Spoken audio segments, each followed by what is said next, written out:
안녕하십니까. 위트니스 오 교수입니다. 오늘은 다니엘서를 개관하도록 하겠습니다. 다니엘서는 요한계시록과 종말론을 올바르게 이해하는데 반드시 먼저 전제적으로 이해해야 할 중요한 구약의 책들 중에 하나입니다.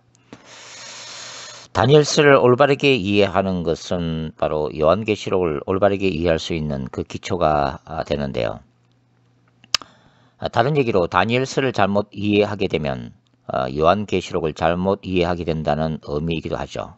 그리고 다니엘서를 잘못 이해하게 되면 종말론적 현상들에 대해서도 왜곡된 해석을 할 가능성이 높아지게 된다고 하는 것입니다. 그런 의미에서 다니엘서를 어떻게 성경신학적으로 또 해석학적 관점에서 올바르게 이해하는가가 대단히 중요한 문제인데요. 저는 성경 자체도 그러하지만 다니엘서를 올바르게 하기 위해서는 두 가지의 기초가 필요하다고 생각합니다. 첫 번째는 다니엘서를 받아서 읽었던 1차 수신자들의 입장에서 다니엘서를 이해하는 것입니다. 다니엘서의 가장 중요한 독자들은 바로 주전 2세기의 유대인들이었습니다. 당시 주전 2세기는 시리아 왕 안티오코스 4세 에피파네스에 의해서 박해를 받고 있던 상황이었죠. 이 안티오코스 4세 에피파네스가 예루살렘을 정복하고 예루살렘을 성전을 더럽히면서 유대인들을 학살했던 바로 그 당시의 박해 상황 속에서 살고 있었던 유대인들의 관점에서 다니엘서를 먼저 이해를 해야 한다고 하는 것입니다. 두 번째는 다니엘서의 전체 문맥을 고려하는 것입니다. 전체 흐름을 이해하는 것이죠. 학자들은 이러한 문맥을 문학적 구조라고 부르기도 합니다. 다니엘서를 우리가 크게 두 개의 구조로 나눌 수가 있는데요. 바로 이제 전반부와 후반부로 구분할 수가 있습니다. 전반부는 다니엘서 1장부터 6장까지이고 후반부는 7장부터 12장까지죠. 이 전반부는 역사적 다니엘과 세 친구를 다루고 있습니다. 특별히 그들의 순교자적인 신앙의 세계를 다루고 있습니다.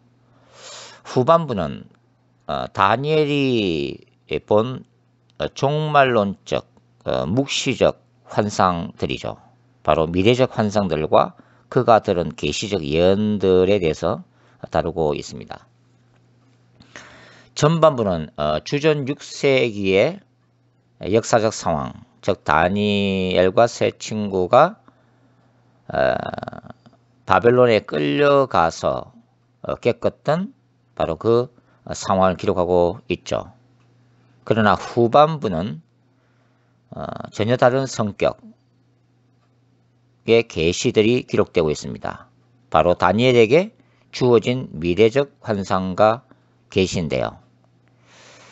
다니엘서 후반부에 해당되는 7장부터 12장까지의 내용은 주전 6세기부터 주전 2세기까지의 예언을 기록을 하고 있습니다.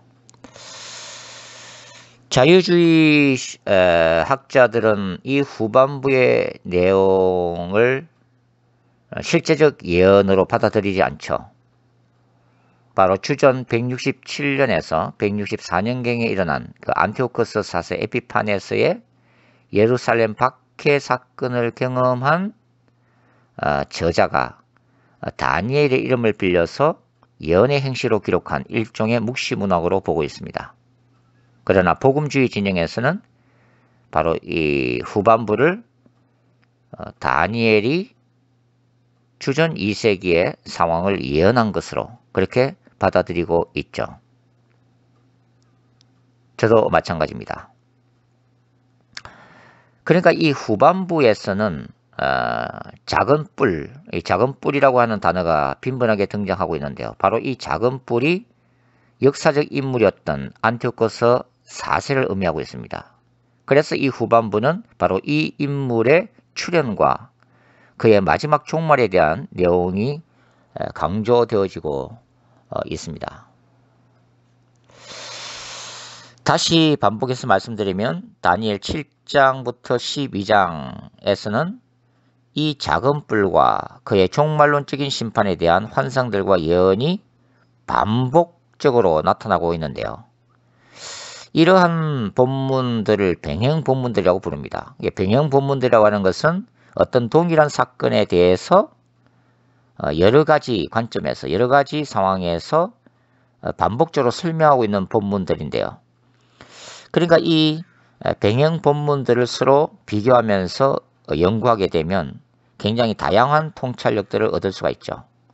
특별히 이 작은 뿔, 안티오코스 4세 에피파네스에 대한 병행 본문들을 세밀하게 살피는 것은 대단히 중요하다고 저는 생각하고 있습니다. 왜냐하면 바로 이 인물이 미래적 그리스도의 예표가 되는 인물이기 때문이죠. 그러니까 이 병행 본문들을 잘 연구하면 미래적 그리스도의 특성들을 어느 정도 파악해낼 수 있다고 하는 것입니다. 제가 보기에는 다니엘서에는 적어도 10개 이상의 병행 본문들이 존재를 하고 있습니다. 다니엘 2장 33절부터 35절과 2장 40절부터 45절. 이런 동일한 본문들이죠. 그 다음에 7장 9절부터 14절, 7장 19절에서 22절, 또 7장 23절로 27절, 8장 9절부터 12절, 8장 23절부터 25절, 그리고 9장 26절과 27절, 그리고 11장에서는 28절부터 32절, 36절부터 39절, 그리고 다니엘 마지막 장인 12장에서는 12장 5절부터 12절, 이런 병행 본문들이 사실은 똑같은 내용을 다양하게 말해주고 있습니다. 다니엘서의 전체 구조로 볼 때에 그 후반부가 시작되는 다니엘 7장의 바다에서 나오는 네 짐승 환상은 다니엘 2장에 기록된 느부갓네살의 금신상과 동일한 내용이 되어지게 됩니다. 그러니까 다니엘서 7장은 다니엘서 2장 얘기를 반복적으로 다시 설명하면서 1장부터 6장까지의 전반부와 7장부터 시작해서 12장으로 끝나는 후반부를 연결해주는 하나의 커넥팅 체인, 신학적인 그 연결고리 체인의 기능을 담당하고 있습니다. 이 병행 본문들이 서로 다른 다른 내용이 아니라 같은 내용을 반복적으로 설명하고 있다는 것을 한 가지 예를 한번 들어보도록 하겠습니다. 예를 들어서 다니엘 2장에 나오는 느부갓네살이 꿈에 본 이 금신상 얘기, 우리가 다 잘 알고 있는 내용이죠. 를 한번 보시면 그 다니엘 그 2장에 다니엘 2장 31절부터 35절 말씀을 제가 한번 읽어 드리겠습니다. 왕이여, 왕이 한 큰 신상을 보셨나이다. 그 신상이 왕의 앞에 섰는데 크고 광채가 매우 찬란하며 그 모양이 심히 두려우며 그 우상의 머리는 순금이요. 자, 머리가 순금, 바로 바벨론 제국을 상징하고 있습니다. 그 다음에 가슴과 두 팔은 은이요. 메데바사, 페르시아 제국이죠. 배와 넓적다리는 노시요, 바로 헬라 제국입니다. 그리고 33절 그 종아리는 세요. 그 발은 얼마는 세요. 얼마는 진흙이었나이다. 자, 요 부분을 일부 주석가들은 로마 제국으로 해석하고 있는데 다니엘서 자체에서는 로마 제국으로 해석하시면 안 됩니다. 그 로마 제국이라는 개념은 나중에 좀 뒤에 말씀드리겠지만 요한계시록적 관점에서 볼 때는 로마 제국이 될 수 있지만 다니엘서 자체에서는 로마 제국이 될 수가 없습니다. 바로 이 33절에 쇠로 된 종아리 그리고 쇠와 진흙이 섞인 이 발은 헬라 제국 알렉산더 헬라 제국 이후에 분열된 하나의 왕조인 셀루커스 왕조를 의미하는 것으로 해석해야 합니다. 나중에 또 말씀을 드리죠. 자, 34절 또 왕이 보신즉 손대지 아니한 돌이 나와서 바로 메시아로 오실 예수님이시죠. 돌이 나와서 신상의 쇠와 진흙에 발을 쳐서 부서뜨리매 그때에 쇠와 진흙과 녹과 은과 금이 다 부서져 여름 타작 마당에 겨같이 되어 바람에 불려간 곳이 없었고 우상을 친 돌은 태산을 이루어 온 세계에 가득하였나이다. 여기까지 이제 2장 31절부터 35절의 내용을 느부갓네살이 꿈에 본 상황이고 그것을 다니엘이 느부갓네살 왕에게 얘기를 해주면서 해석을 또 해주고 있습니다. 그것이 이제 40절부터 45절까지의 내용인데요.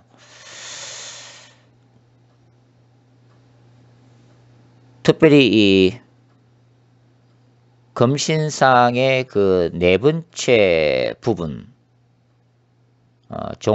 종아리는 세요 그 발은 얼마는 세요 얼마는 진흙이었나이다 라고 하는 이 셀루커스 왕조에 대한 다니엘의 해석 부분만 한번 보도록 하죠. 그것을 다니엘은 넷째 나라로 표현을 하고 있죠. 40절입니다.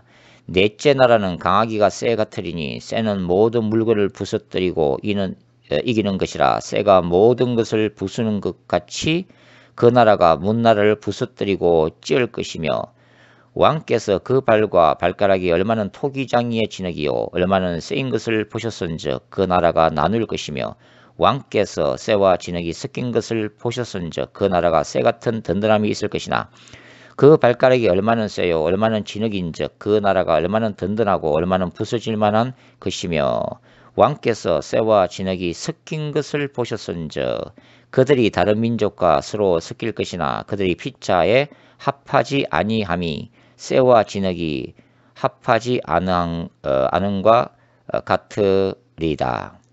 자, 바로 여기에서 이 네 번째 파트, 네 번째 나라가 종아리는 쇠고 그 다음에 발은 쇠와 진흙이 섞여 있는 부분을 지금 해석하고 있는데요.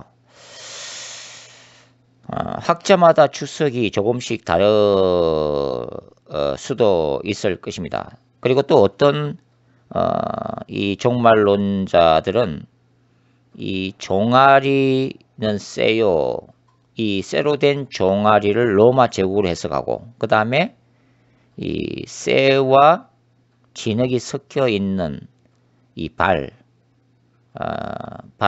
로마 제국 이후에 유럽에서 등장할 발가락이 10개니까 10개의 나라로 해석하는 그런 분들도 있습니다.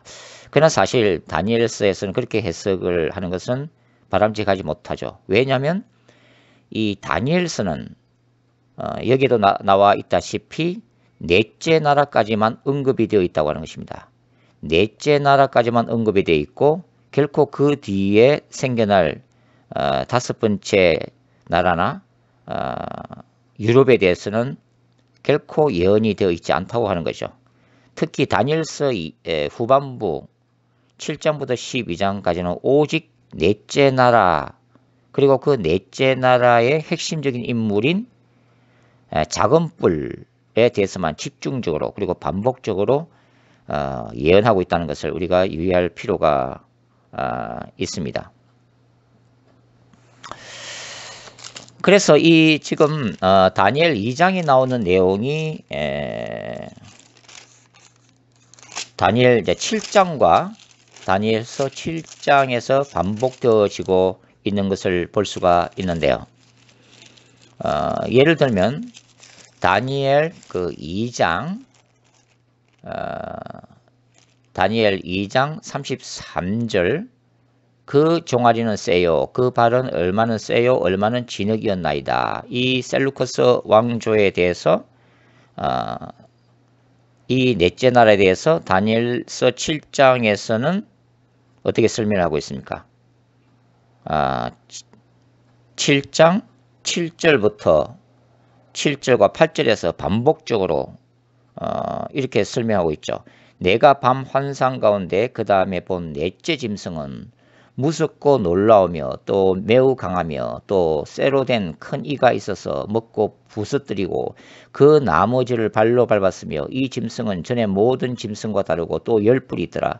내가 그 뿔을 유심히 보는 중에 다른 작은 뿔이 그 사이에서 나더니 첫 번째 뿔 중에 셋이 그 앞에서 뿌리까지 뽑혔으며 이 작은 뿔에는 사람의 눈 같은 눈들이 있고 또 입이 있어 큰 말을 하였더라. 바로 이 네 번째 짐승이 셀루커스 왕조인데요. 이 셀루커스 왕조에서 바로 시리아 왕 안티오코스 4세 에피파네스가 출현할 것을 지금 예고하고 있는 장면이죠. 똑같은 상황을 지금 얘기를 하고 있는 것입니다. 그리고 다니엘 그 2장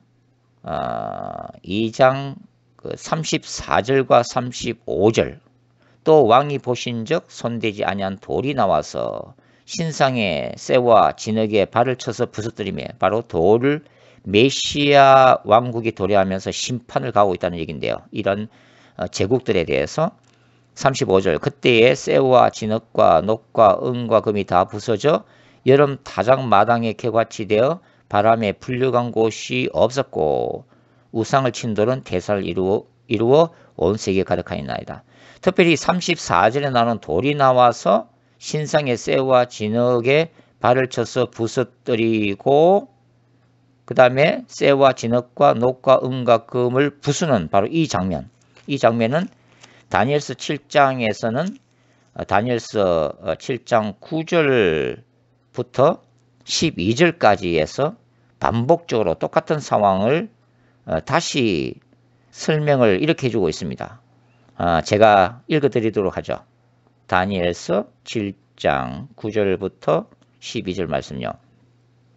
내가 보니 왕자가 놓이고 옛적부터 항상 계신 이가 자정하셨는데 그의 옷은 희기가 눈 같고 그의 머리털은 깨끗한 양의 털 같고 그의 보호자는 불꽃이요 그의 바퀴는 타오르는 불이며 불이 강처럼 흘러 그의 앞에서 나오며 그를 섬기는 자는 천천히요 그 앞에 모셔 선 자는 만만이며 심판을 베푸는데 책들이 펴놓였더라.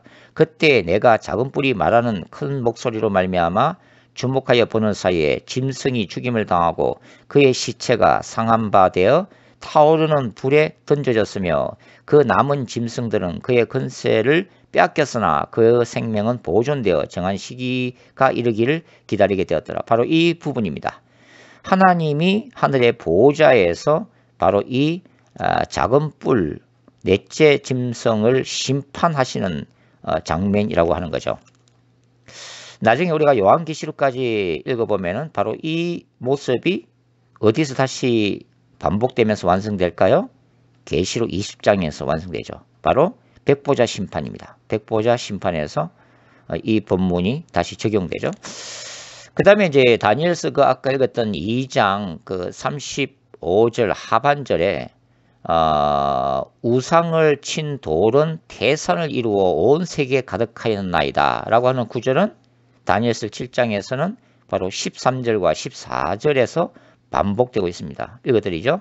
13절 내가 또 밤 환상 중에 보니 인자 같은 이가 하늘 구름을 타고 와서 옛적부터 항상 계신 이에게 나아가 그 앞으로 인도되매 그에게 권세와 영광과 나라를 주고 모든 백성과 나라들과 다른 언어를 말하는 모든 자들이 그를 섬기게 하였으니 그의 권세는 소멸되지 아니하는 영원한 권세요 그의 나라는 멸망하지 아니할 것이니라.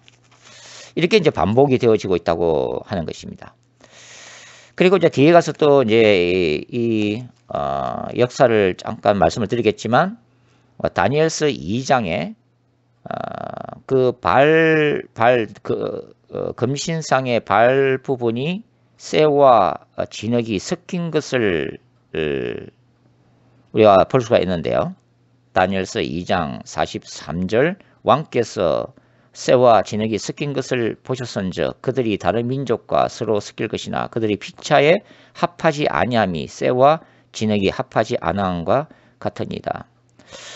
물론 이제 주석가들에 따라서는 이 부분을 다른 식으로 해석하고 있다는 것을 이제 볼 수가 있는데요. 그러나 저는 이 다니엘서의 전체 구조와 또 이스라엘의 역사를 종합적으로 생각할 때 바로 이 부분 쇠와 진흙이 섞인 것을 보지만은 결코 섞이지 아니할 것이다 하는 것은 나중에 이 작은 뿔인 안티오코스 4세 에피파네스가 예루살렘을 정복하고 예루살렘을 이스라엘을 헬라화 하려고 하죠.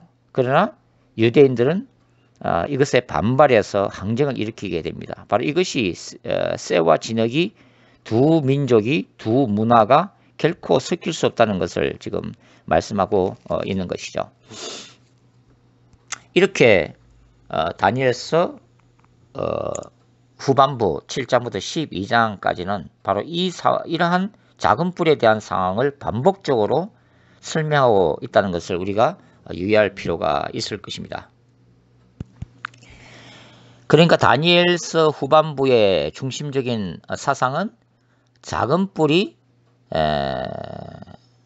이스라엘에게 박해를 가하겠지만 언젠가는 바로 하나님의 보호자에서 종말론적인 심판을 받고 마침내 메시아의 왕국이 도래할 것이라는 것을 지금 말해주고 있다고 하는 것입니다. 이 다니엘서도 또한 그 야훼의 종말론적 거룩한 전쟁 신학을 강하게 드러내고 있는데요. 유대인들과 예루살렘 성전을 박해한 그 역사적 작은 뿔에 대한 하나님의 궁극적인 심판이야말로 바로 이스라엘을 위해 대적과 전쟁하시는 For Israel against enemy죠. 야훼의 종말론적 거룩한 전쟁 신학적 표현이라고 말씀을 드릴 수가 있습니다. 동시에 이 작은 뿔에 대한 심판이 이루어지고 난 다음에 메시아의 왕국이 도래하고 있음을 다니엘 7장 13절과 14절은 기록하고 있는데요. 이것은 신적 왕이신 예수 그리스도의 통치와 그것은 메시아 왕국의 도래, 특히 그리스도의 초림 상황을 말해줍니다. 그리고 궁극적인 승리, 바로 예수 그리스도의 재림이죠. 그 승리를 말해주는 종말론적 거룩한 전쟁 신학의 또 다른 측면인 것입니다. 그러니까 다니엘 7장 13절과 14절은 그리스도의 초림과 재림에 똑같이 적용할 수가 있습니다. 다니엘서를 1차적으로 받아봤던 이 주전 2세기의 상황에서는 예수 그리스도의 초림, 메시아 왕국의 도래로서의 초림이 강조되고 있고 마지막 때를 살아가는 우리의 입장에서는 이제 바로 이 구절이 예수 그리스도의 재림이 더욱더 강조되고 있는 거죠.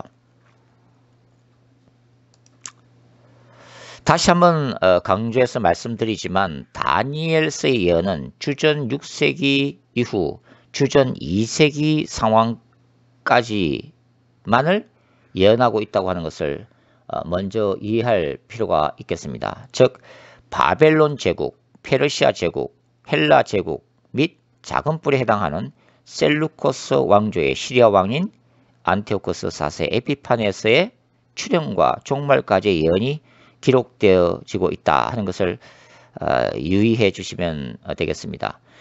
이러한 다니엘서에 대한 전체 구조에 대한 이해는 다니엘서 9장 24절부터 27절에 기록되어 있는 이 70일의 예언, 70일의 예언을 올바르게 해석하기 위해서는 반드시 필요한 과정입니다.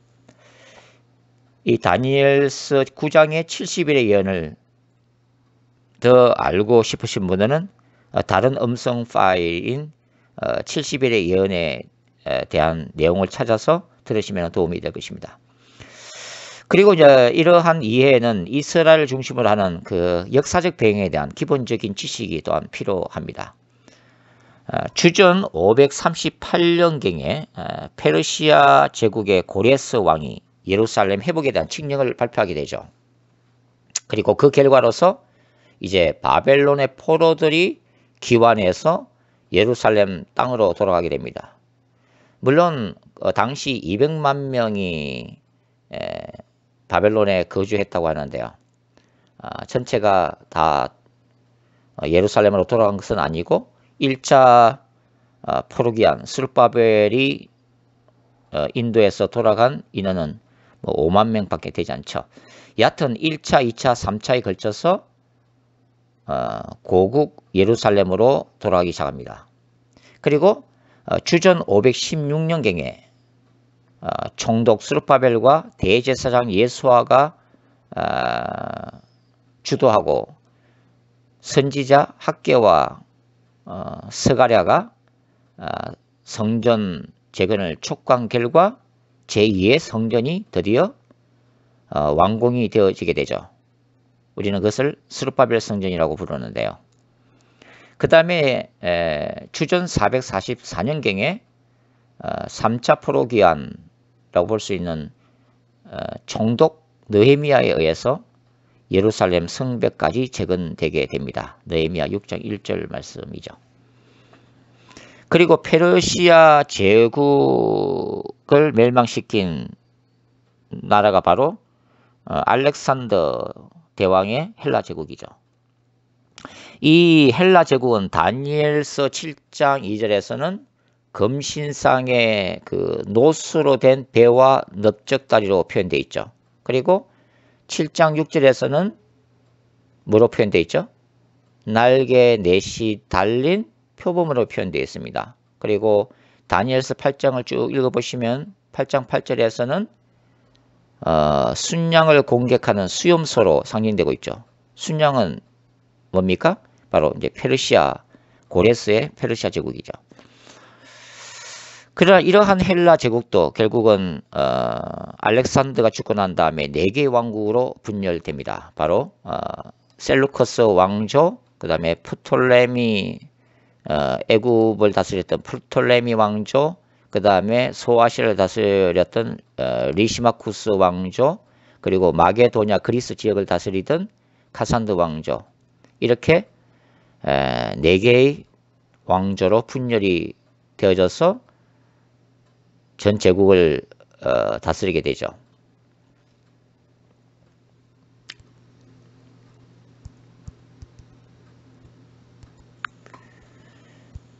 이러한 그 셀루코스 왕조로부터 바로 작은 뿔 안티오코스 4세 에피파네스가 등장하게 됩니다.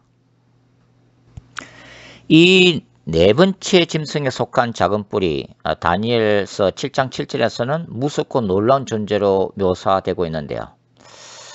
사실 셀루코스 왕조는 기존 제국들처럼 전 세계를 장악해서 다스린 적이 없습니다. 그럼에도 불구하고 성경은 이 네 번째 짐승을 지금까지 출현했던 제국들에 비해서 더욱더 무섭고 놀라운 존재로 묘사를 하고 있는데요. 그 이유는 어느 제국의 왕도 손대지 못한, 손을 대지 않은 거룩한 하나님의 도성을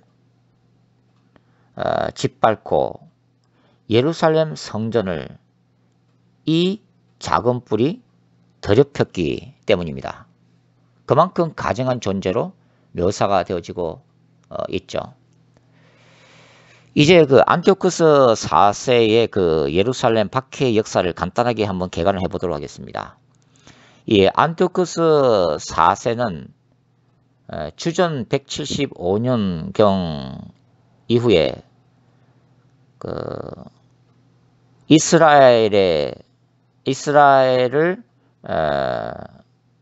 정복해서 그 사독 계열의 합법적인 대제사장 오냐스 3세를 마음대로 축출시킵니다. 그리고 이 작은 뿔은 자기 마음대로 유대인의 대제사장으로 그 뇌물을 바쳤던 그 오니아스 3세의 동생 야손을 대제사장으로 임명하게 되죠. 그러나 이러한 야손 또한 사악한 메넬라우스에 의해서 대제사장직을 빼앗기고 맙니다. 주전 170년경에 작은 뿔인 안티오쿠스 4세는 1차 애국 원정 후에 그 야손에 의한 이 반란을 진압하고자 용병대장 아폴로니우스 군대를 예루살렘으로 파견을 하게 되죠. 그리고 예루살렘의 성전 기물을 탈취하고 유대인들을 학살하기 시작하면서 유대인 박해가 시작되게 됩니다. 주전 169년경에 애굽 2차 원정에 실패한 북방왕 안티오쿠스 4세는 이제 본격적으로 유대교를 박해하고 예루살렘을 헬라화하기 시작하죠. 다니엘서 11장에 나와 있는 내용입니다.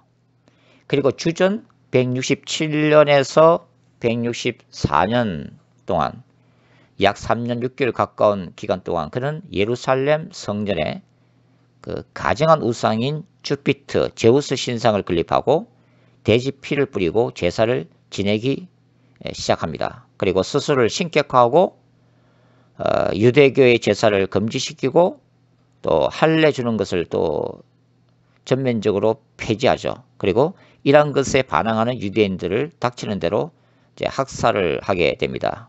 다니엘서 11장 28절부터 32절이죠.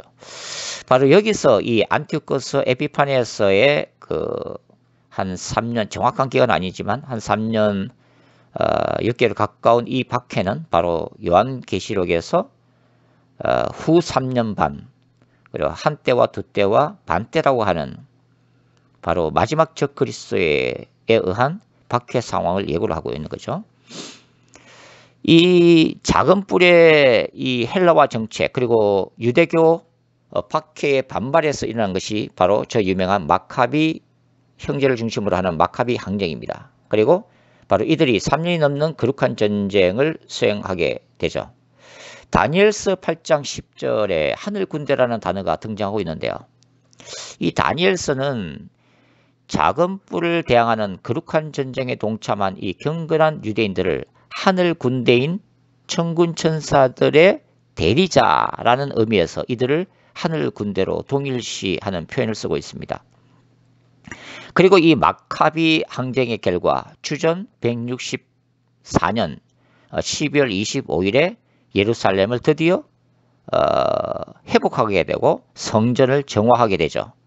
이것을 기념하는 이스라엘의 절기가 바로 수전절 하누카인 것입니다.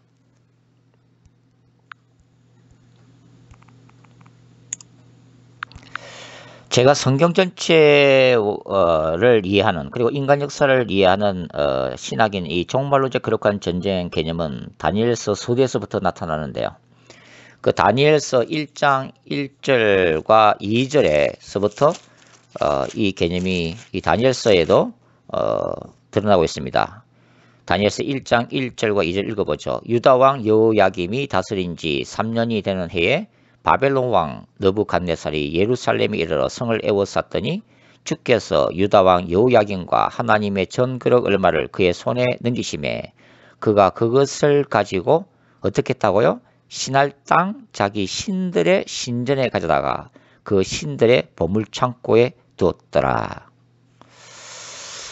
자, 이게 이제 거룩한 전쟁 신학적 개념인데요.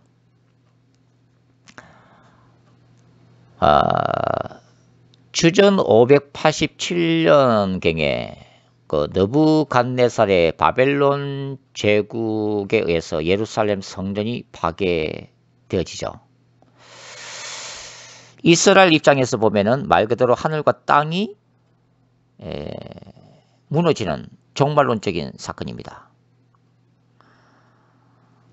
고대 세계의 전쟁 문화에 따르면 각 국가 간의 전쟁은 각 국가가 섬기는 최고신 사이에서의 전쟁으로 간주되었죠. 그러니까 느부갓네살이 예루살렘을 정복하게 된 것은 느부갓네살의 입장에서는 바벨론의 최고신 마르둑이 이스라엘의 수호신 야훼 하나님과의 전쟁에서 승리한 것으로 받아들여지게 됩니다. 그래서 느부갓네살은 바벨론의 신 마르둑을 영화롭게 하기 위해서 바로 예루살렘 성전의 일부 성전 기물을 가져다가 그게 전쟁에서 전리품에 해당하는 거죠. 그것을 바벨론 신전에 바치게 된 것입니다. 그러나 이러한 느부갓네살의 승리는 창조주이시며 전능자이신 야훼 하나님이 행하시는 종말론적 거룩한 전쟁의 한 측면에 해당할 뿐입니다.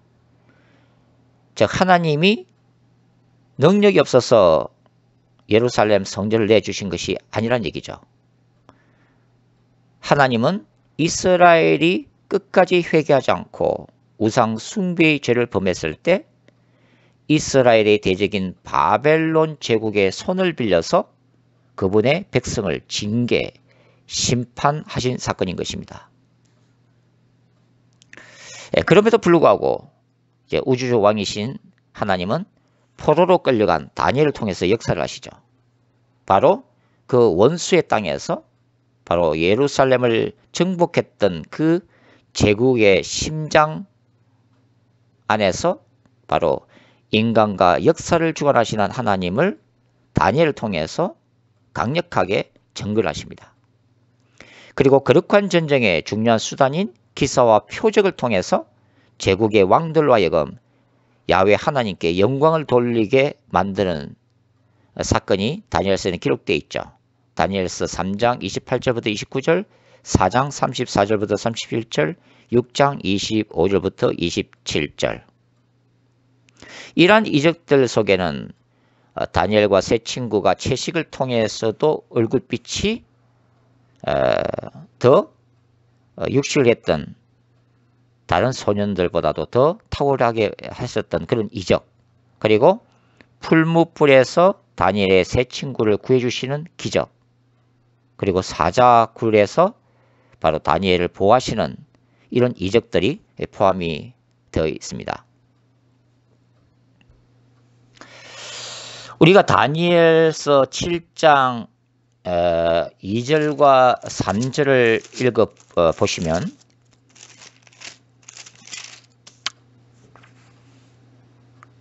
(2절과 3절) 이렇게 기록되어 있죠. 다니엘이 진술하여 이르되 내가 밤에 환상을 보았는데 하늘에 네 바람이 큰 바다로 몰려 불더니 큰 짐승 넷이 바다에서 나왔는데 그 모양이 각각 다르더라. 자, 바다에서 네 마리의 짐승이 나오는 것으로 묘사가 되어 있습니다. 여기에서 바다는 바로 악의 권세를 상징을 하고 있습니다.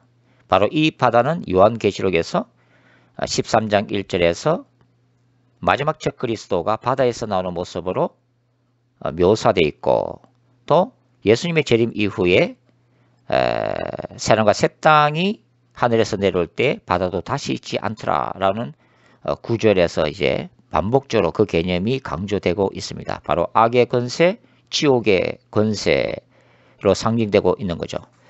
그러니까 다니엘서에서도 이러한 그 인간의 탐욕과 욕망 위에 세워지는 그 인본주의적, 인간적 제국들, 그 제국들은 본질적인 특성에 있어서 하나님의 나라와는 대조되는 사탄적 국가들로 간주됩니다. 왜냐하면 이러한 제국들은 바로 우상들을 최고신으로 섬겼던 국가들이죠. 그 배후에는 바로 사단이 있는 것입니다. 그래서 인간과 역사를 주관하시는 그 하나님은 그분의 때에 그분의 방법으로 이러한 짐승들로 표현되는 인본주의적 제국들의 종말을 선언하시죠. 그리고 궁극적으로 하나님이 신적 왕으로 직접 통치하시는 바로 메시아의 나라를 세우신다고 하는 것입니다.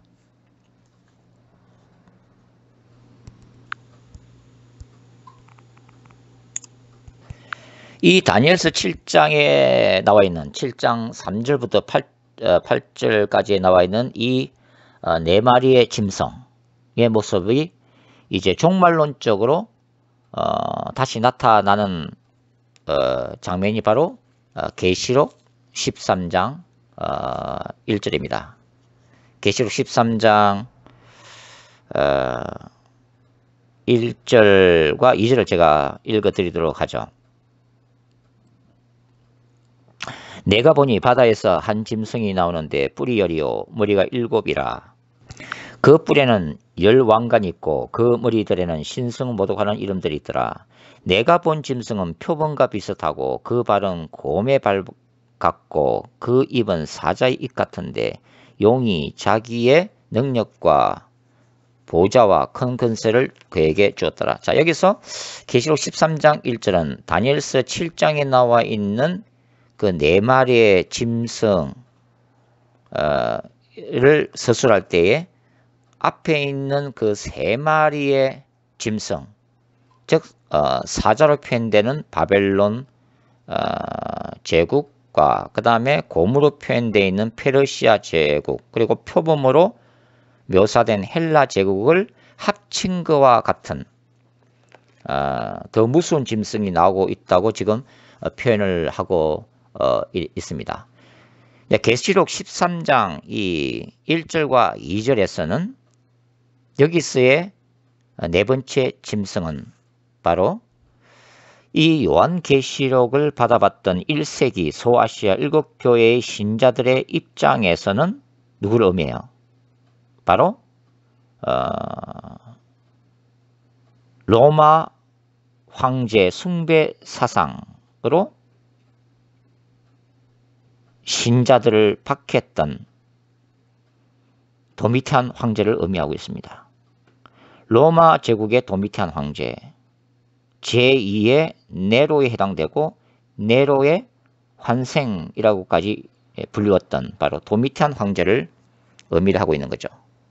그리고 이 다니엘서와 요한계시록을 읽고 있는 마지막 때의 신자들은요, 바로 예수 그리스도의 재림 직전에 나타날 마지막 적 그리스도에게 적용할 수가 있다고 하는 것입니다.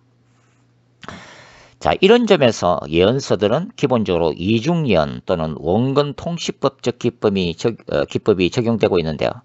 이러한 이중예언 또는 원근 통시법적 기법은 성경을 그 예언서를 받아봤던 그 당시에 신자들에게 주시는 말씀인가 동시에 이 예언서들은 궁극적으로 마지막 때에 다시 이러한 사건이 재현될 것이라고 하는 개념을 담고 있는 것이 바로 이중예언 또는 원근 통시법적 기법이라고 말씀을 드릴 수가 있죠.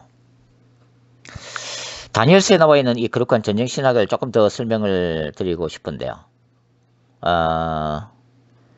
이 다니엘서의 거룩한 전쟁 신학은 땅에서 하나님의 백성들이 수행하는 그 거룩한 투쟁에서 뿐만 아니라 천상에서의 영적 전쟁도 포함을 하고 있습니다. 다니엘서 10장 13절 한번 읽어보도록 할 텐데요. 다니엘서 10장 13절을 읽어보겠습니다. 그런데 바사 왕국의 군주가 21일 동안 나를 막았으므로 내가 거기 바사 왕국의 왕들과 함께 머물러 있더니 가장 높은 군주 중 하나인 미카엘이 와서 나를 도와주므로 이제 내가 마지막 날에 내 백성이 당할 일을 내게 깨닫게 하려 왔노라. 이는 이 환상이 오랜 후의 일임이라 하더라. 자, 이 장면은 다니엘이 20일을 금식 기도했을 때에 천사 가브리엘이 다니엘에게 주는 말씀이죠. 바로 이 말씀 중에 하나님의 응답을 가지고 오는 도중에 바로 방해를 받았다는 얘기인데, 거기에 바사 왕국의 군주라고 하는 단어가 등장이 되어지고 있습니다. 여기서 이 군주라고 하는 단어 20절에도 이제 그런 단어가 있는데요. 20절 또 마저 읽어보죠. 그가 이르되 내가 어찌하여 내게 왔는지 내가 아느냐. 이제 내가 돌아가서 바사 군주와 싸우려니와 내가 나간 후에는 헬라의 군주가 이를 것이라.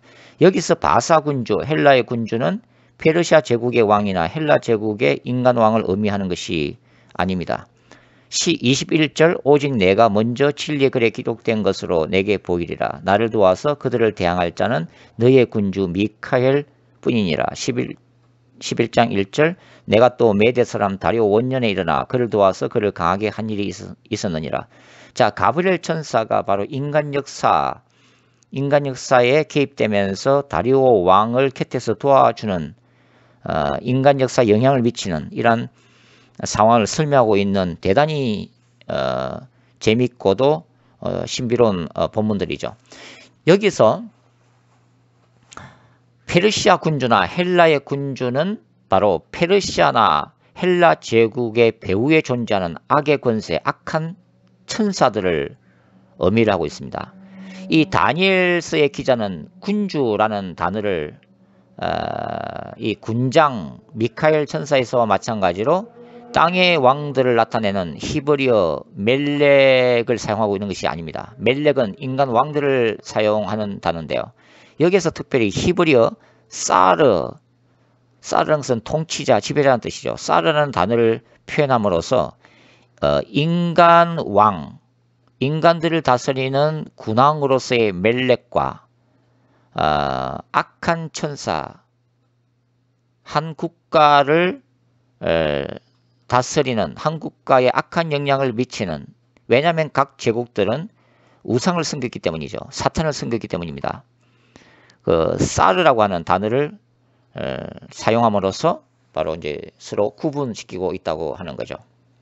그리고 다니엘서는 이제 다니엘 11장을 쭉 읽어보시면 다니엘서 11장 40절부터 12장 4절을 통해서는 이 종말론적인 작은 뿔, 그리고 천사장 미카엘이 마지막 때의 환란 가운데서 다시 일어날 것이라는 것을 기록하면서 부활 사상까지 언급을 하고 있습니다. 그래서 이 다니엘 7장부터 12장까지 기록되어 있는 이 작은 뿔을 대적하는 거룩한 전쟁 상황이 역사의 마지막에 예수님의 재림 직전에 종말론적으로 다시 재현될 것임을 암시를 하고 있는 것입니다.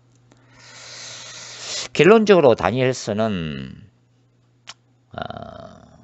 전반부에서는 여러 가지 시험과 박해 상황 중에서도 오직 역사의 주관자이신 하나님만을 섬김으로써 땅에서의 거룩한 전쟁을 성공적으로 수행한 이 다니엘과 세 친구의 모범적 신앙을 보여주고 있습니다. 그리고 후반부에서는 장차 도래할 주전 2세기에 일어나게 될 작은 뿔의 박해 상황을 예고함으로써 주전 2세기의 유대인들에게는 바로 다니엘의 이러한 순교자적인 신앙을 본받아 작은 뿔을 대적하는 거룩한 전쟁을 독려하는 메시지를 담고 있는 책이라고 볼 수가 있다고 하는 것입니다. 그리고 신약의 요한계시록이 바로 이 작은 뿔을 재인용함으로써 계시록 13장 1절이죠.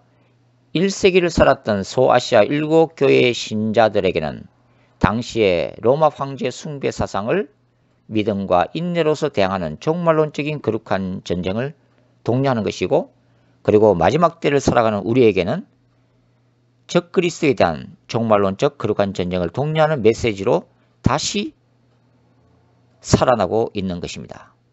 즉 작은 뿔과 같은 적그리스도의 박해기에서도 이 다니엘의 순교자적인 신앙으로, 그리고 작은 뿔을 대적하여 거룩한 전쟁을 수행했던 마카비 군대처럼 우리들에게도 마지막 때의 거룩한 전쟁을 통해 궁극적인 승리를 거둘 것을 촉구하고 있는 것입니다.